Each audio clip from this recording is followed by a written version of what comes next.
still be vigilant. They told us last year that it could mutate. And if it mutated into a different DNA type virus, that it's going to be a whole problem to kind of wrap your head around another mutation of. It all began with a dinner party that was supposed to celebrate unity and progress.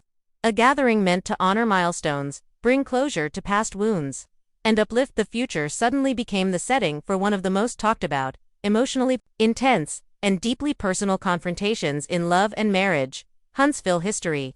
What happened between Kimmi Scott and Nell Fletcher that night didn't just shock those present. It left viewers across the country reeling. The tension had been simmering for weeks. Subtle comments, lingering looks, and awkward silences had all hinted at the storm that was coming. Fans picked up on it, social media speculated wildly, and even cast members tried to downplay what was clearly a growing divide. But no one expected it to explode the way it did. Before we unpack the brutal fight that changed the dynamic of the entire cast, make sure to subscribe to this channel if you love raw, unfiltered moments, behind-the-scenes drama, and real-life emotions. You won't want to miss what's coming next. Like this video, hit the bell icon, and join the conversation below with your thoughts. So the interview, very aware of it. We'll be addressing the interview.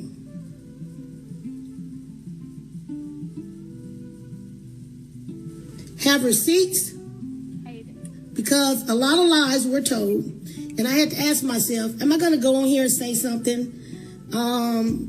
Should I say something? Should I reply?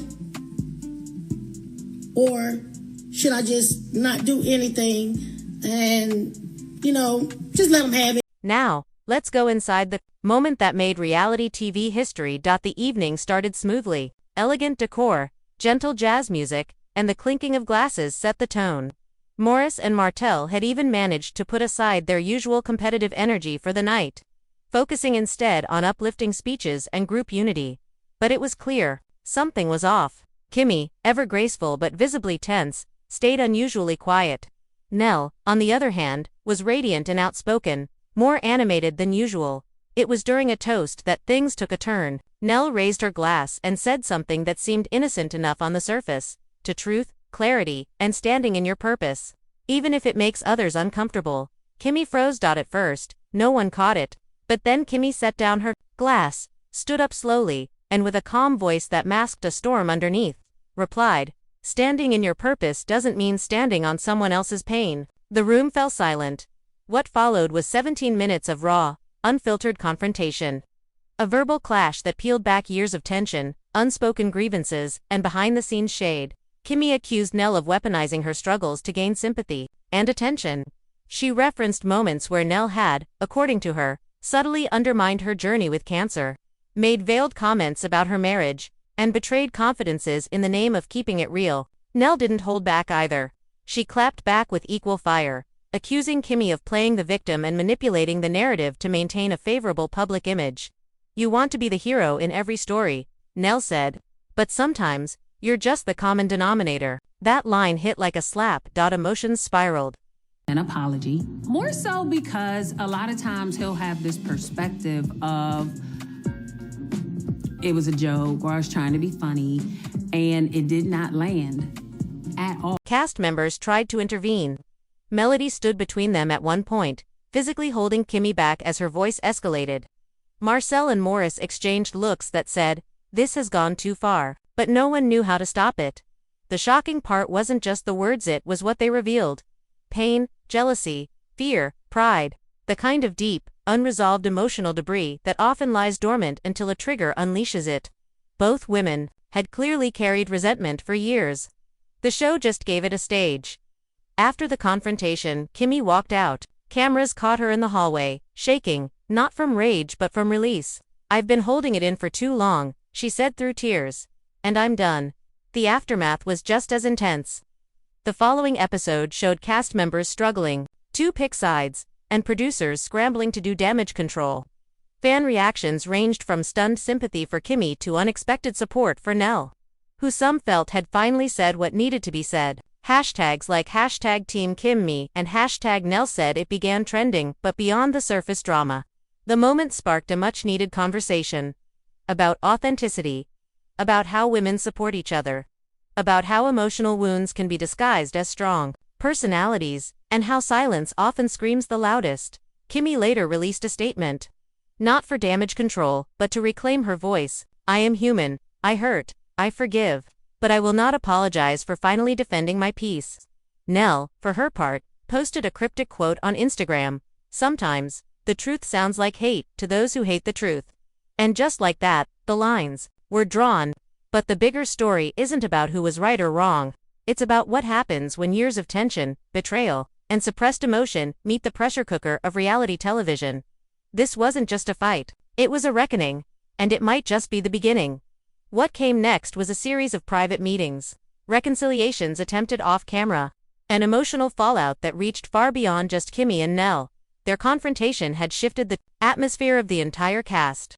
Suddenly, everyone was re-examining their alliances, questioning their loyalty, and asking themselves whether they too had been silent participants in long-standing toxicity.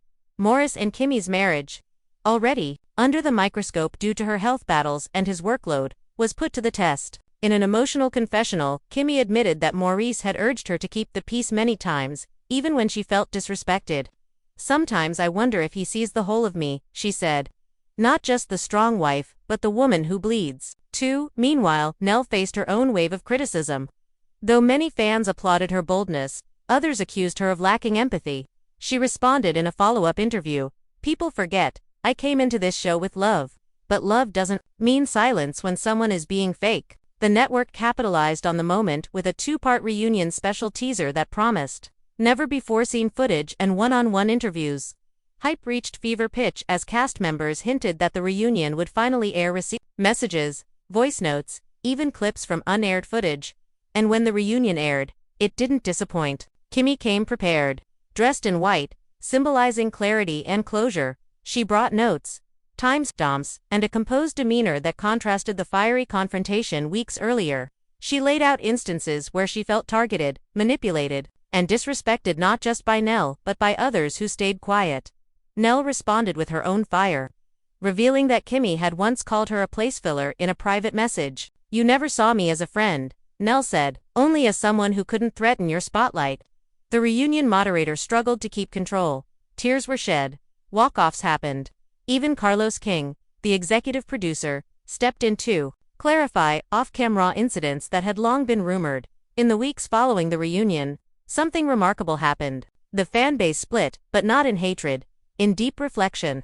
Facebook groups, Twitter spaces, and YouTube recaps began exploring the layers of Black sisterhood, emotional vulnerability, and public accountability. Scholars even weighed in, writing think pieces about the power dynamics at play. Kimmi started a wellness blog titled Unmuted, where she shared weekly reflections, tips on emotional healing, and resources for women battling invisible pain. Nell launched a podcast called Say It With Your Chest, focusing on uncomfortable conversations that often go unspoken. What began as a brutal argument became a cultural reset, and as season previews roll out for the next chapter of Love and Marriage, Huntsville, fans are watching not just for the drama but for the growth. Because in the ashes of conflict, there is always the chance for something new to rise, and in this case, perhaps even healing.